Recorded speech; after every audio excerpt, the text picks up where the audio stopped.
दिल्ली के मुख्यमंत्री अरविंद केजरीवाल के मंत्री एक एक कर अपने लिए खुद ही मुसीबतों का गड्ढा खोदकर उसमें गिरते जा रहे हैं।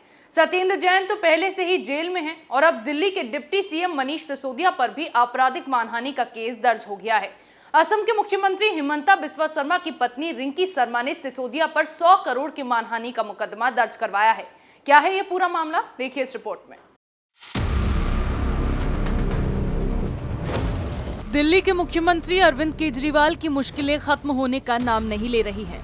दिल्ली सरकार में स्वास्थ्य मंत्री तो पहले ही जेल की हवा खा रहे हैं और अब दिल्ली के डिप्टी सीएम मनीष सिसोदिया पर भी गाज गिरी है।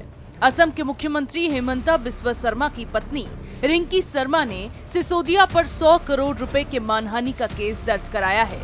सिसोदिया ने कोविड महामारी के दौरान असम में पीपीई किट की खरीद में भ्रष्टाचार का आरोप शर्मा की पत्नी पर लगाया था।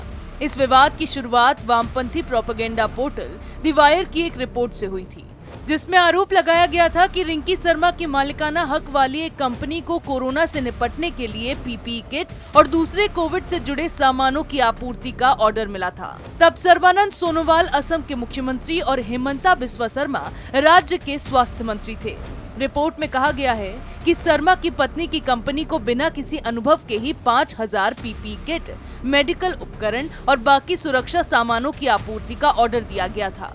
इसका ना कोई सबूत सामने आया, ना ही कोई गवाह, लेकिन फिर भी बिना पुष्टि किए सिसोदिया ने द वायर की इस रिपोर्ट को आधार बनाया और भ्रष्टाचार के आरोप लगा दिए।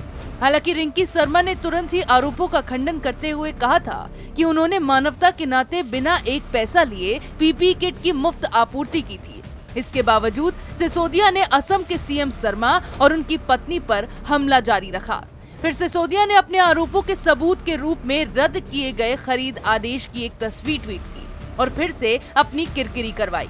इसके बाद हिमंता बिस्वा शर्मा ने सिसोदिया को आपराधिक मानहानि का सामना करने के लिए तैयार रहने की चेतावनी दी थी। अब रिंकी शर्मा ने इसी मामले को लेकर आपराधिक मानहानि का मुकदमा दायर किया है।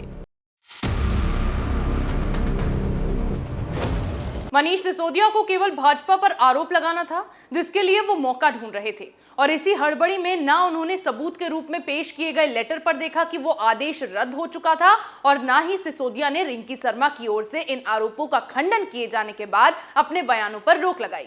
ऐसे में अब जब राजनीति करने के लिए उन्होंने इस मामले को इतनी हवा देने की कोशिश की ही है, तो उसमें सिसोदिया ऐसे फंसे हैं कि 100 करोड़ के मानहानि का ही मुकदमा दर्ज हो गया है। ऐसी खबरें हम आपके लिए लाते रहेंगे, तब तक के लिए देखते रहिए कैपिटल टीवी।